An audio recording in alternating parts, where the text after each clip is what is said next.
ఓం గం గణపతియే నమః. శౌనకాది మహర్షులు నైమిషారణ్యములో ప్రపంచ శాంతి కోసం ఒక యజ్ఞాన్ని చెయ్యాలి అని చెప్పి సంకల్పించుకున్నారు.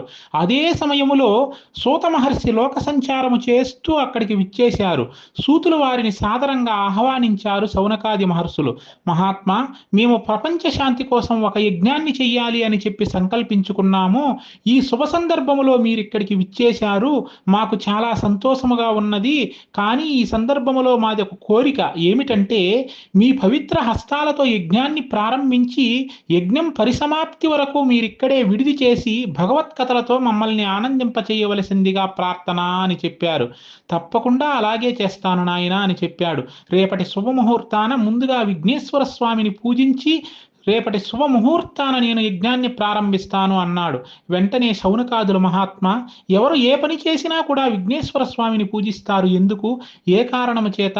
ముఖ్యంగా ఈ విషయాలన్నీ భూలోక వాసులకు తెలియనందున ఏదో యాంత్రికంగా మాత్రమే వినాయక చవితిని జరుపుకుంటున్నారు, వినాయక పూజ చేస్తున్నారు, భక్తితో చేయడం లేదు ఇత్యాది విషయాలన్నీ తెలిసినటువంటి వారు మీరు.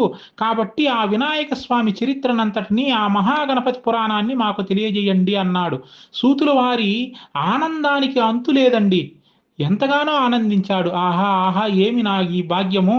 వినాయక స్వామి చరిత్రనంతా కూడా మహాగణపతి పురాణము అని పేరు పెట్టడం, మీ వంటి తపస్సంపన్నులు పేరు పెట్టడం నిజంగా ఇది అదృష్టమనే చెప్పాలి. తప్పకుండా నా శక్తి మేర తెలియజేస్తాను నాయనా అని చెప్పాడు. వారికి చెబుతూ ఉంటే కోటి సూర్య కాంతితో సూతులు వారికి మాత్రమే విఘ్నేశ్వర స్వామి దర్శనమిచ్చి ఆ మహాగణపతి పురాణాన్నంతా స్వయంగా తానే విఘ్నేశ్వర స్వామి లిఖించాడు. ఈ చరిత్ర అంతా కూడా చెప్పడం అయిపోయినటువంటి తరువాత చూడండి, కోటి సూర్య కాంతితో శౌనకాది మహర్షులకు సూతుల వారికి విఘ్నేశ్వర స్వామి దర్శనమిచ్చాడండి. భక్త మహాశీలారా, ఓం గం గణపతియే నమః. సర్వే జనా సుఖినో భవంతు.